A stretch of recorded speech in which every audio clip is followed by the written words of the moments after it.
Hey, Hey, Bryn.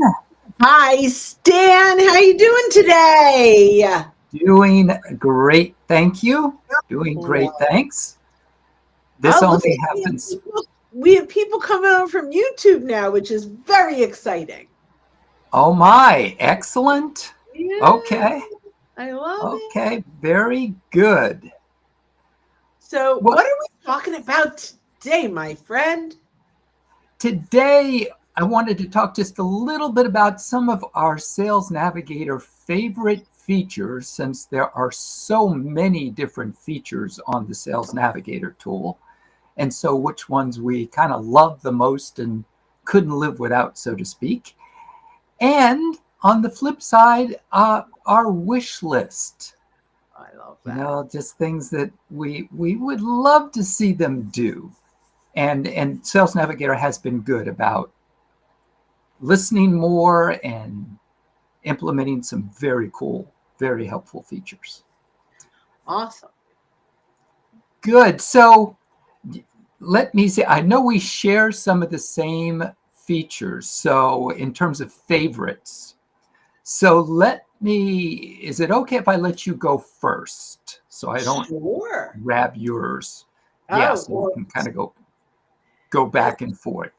so some of my very favorites, and I'm going to start big picture, which I think the search functionality on Sales Navigator is absolutely fabulous. But I'm going to talk about a trifecta, three filters that I like to use together. Okay. So I love to use, and it depends on how I like to look at people new in a company. There's a lot of reasons. They're open to change, they're open to Yep. conversations.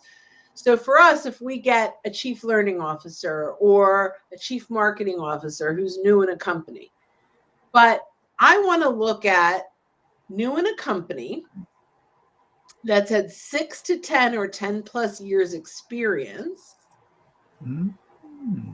right? That wait, my trifecta. I just blanked the third. That's awful when I'm doing this live. That's all So right. yeah, They're so active. they're at and active in the last 90 days. Thank you so much for reading my mind. And active in the last 30 days. So new at a company in the last, they've switched jobs in the last 90 days. They're active on LinkedIn. They've posted in the last 30 days and they have over 6 years experience. Those three filters together are magic. So it's not especially a feature. That's one of my favorites, but that combo is one of my favorites. Yep, and that's something that Sales Navigator allows you to do that other tools don't.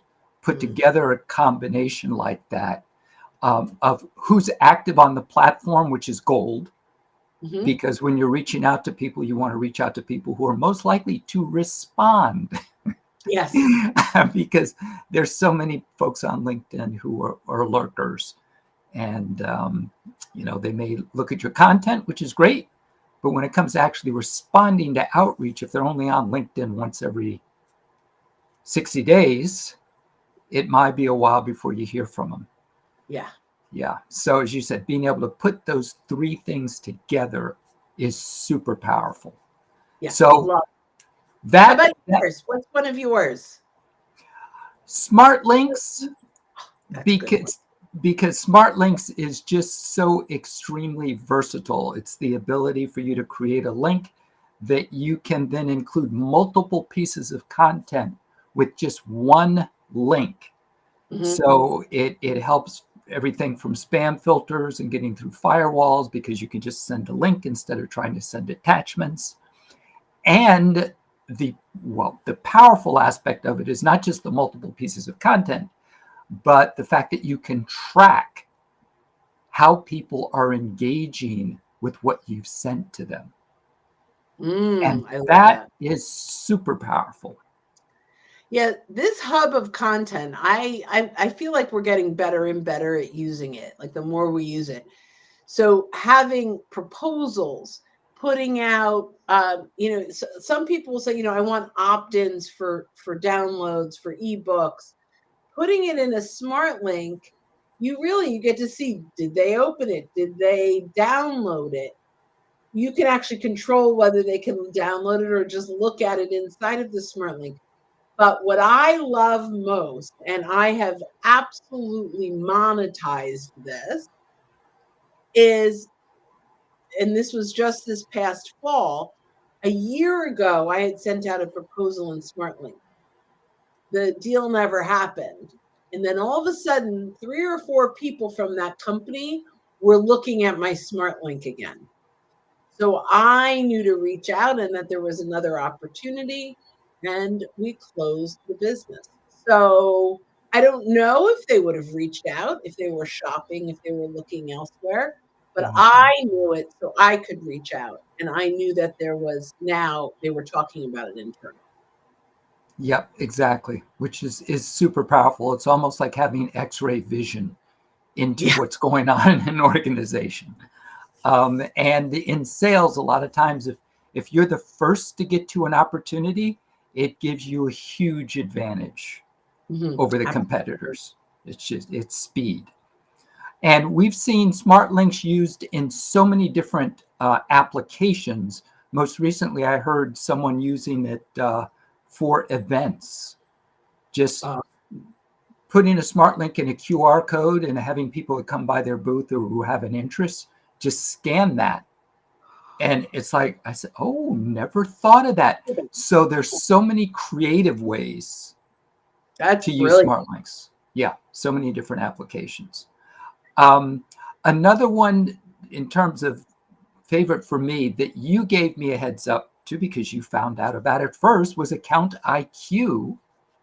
Love it. So what that is, in short, is it saves you a tremendous amount of time in terms of researching companies, because as long as the company is 500 plus employees right now, and the way it looks, it has to be publicly traded, because they're not doing it for government agencies, they're not doing it for private companies, and they're not doing it for educational institutions yet. But if it's 500 employees or more, SalesNav will pull in information from a variety of sources on the web, and you just click one thing, like AI enabled, and let me just see exactly how they put it. And they do say it's in beta now, but it is available for advanced and advanced plus users right now. Yeah, it's amazing. Yeah. It really is amazing. And it also cites where they got the information. So you can click through to make sure it's a credible site, because it is pulling it from the internet. Yep. And in our current age of ChatGPT and hallucinations, we all want to make sure that the information we're getting is credible and that we can actually see the sources. Before, Bryn, we jump over to wish list, any other favorite? Oh, I have so many favorites, but I would say, and you're going to be surprised at what I'm going to say, I'm starting to really love personas. So initially I didn't, because I was using them in search and they were very limiting. But I have really developed a few personas that when I go to a large company, I just choose a persona and it immediately will bring up exactly the influencers I am looking to engage. And so leveraging personas well really is becoming one of my favorites. Yeah, and it's funny. I don't know if Sales Navigator intended it that way originally, or whether they just saw those 4 filters as a way to help people with their search in general. But as you pointed out, the real power of those personas is within a large organization to filter from the 1,000, 2,000, 10,000 employees at the company. So the last one you taught me, well, I knew it was there, but I ignored it. is the system generated leads. Now, I don't love the recommended leads, but I do love new executives at saved accounts, and I do love recently accepted connections. And so that's been pretty powerful. Been So helpful. great, easy to use feature. Yes. Yes. So once again, a good example of the fact that Sales Navigator is listening to us, the sales professional community, and incorporating our suggestions into what they're doing, which is a beautiful thing. And there are new things coming. We have alluded to this before. Don't have a clear time frame, but Bryn, you've also mentioned, I can't remember what it's called, but it's basically like being able to conversational search. So yeah, it's the ability to type in the types of people that you're looking for and companies and that, and I think it's coming in February. Okay. At least that's the last I heard, where you can type in what you're looking for and it will automatically match the filters to what you're asking for. So you can't ask it for like between the ages of 31 and 54 because that's not a filter. But you could put, if you put it in the chat, it just doesn't use it, but it will help you leverage search better. Yeah. Where you don't have to understand the filters deeply. So I'm really excited to see how that rolls out. How that, yep, because we're so used to doing things conversationally now. Yes. Again, in the world of ChatGPT with just typing, as opposed to knowing all 30 plus Sales Navigator filters and when to use each one. You can just talk to it through chat. Okay, wish list. What do we wish Sales Nav would add? One, and it's something we actually had that they retired. And originally we had it in the free, and then they moved it from the free to Sales Navigator, and then they thought that it wasn't as valuable as saved leads, which is tags. Now, tags for me, when I was using it and I was teaching it, was really the sales process. So where are they, right? I followed them. I engaged on their content. I had like 7 steps before, then I moved them to CRM. So to the CRM. And so I was able to follow that. And because the tags were organized alphabetically, I could have 1, 2, 3, 4, 5, and they were always in the right order. So that is no longer available. And my wish list is please bring those back. How about you? Back. Yes, for me, smart links and InMails. Right now with smart links, and you can let me know of what you found. I haven't found a way to share a smart link with a team member. Just say I've set up this smart link. Yeah, well, right. So, and we used, when it was a point drive, we could do that. You could have templates that anyone can pull from. Smart Links does not have that. And I'll tell you the other thing that as long as you're saying that, and maybe this is what you meant, you can create a smart link inside of an InMail, but you can't pull from an existing smart link. Is that what you were going to say? That was the second half of it. Yep. Sorry. So no, that's okay, because that was it exactly. Yeah. You just, because it should be so easy just to go to the ones you've already created rather than having to start over again within an InMail. Related to InMails, the only other one that I had is adding the ability to do a video or an audio within an InMail.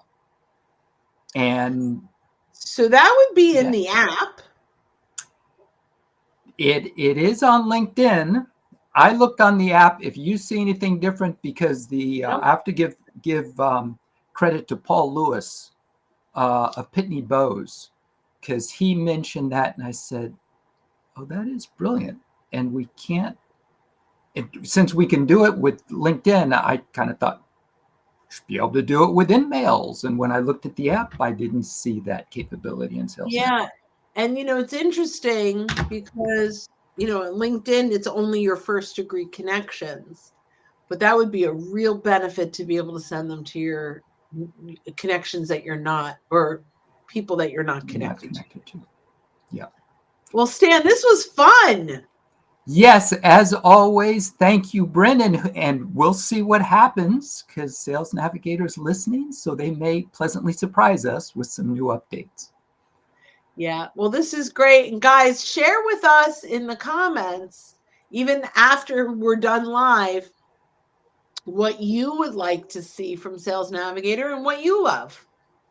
Yep, exactly. And lastly, if you'd like access to some great free content, if you're watching right now, you can scan the QR code in the upper left of the screen. Otherwise, you can go to socialsaleslink.com/library. Awesome. Bryn, this has been great as always. Thank See you you next time. Bye. All right. Bye-bye now.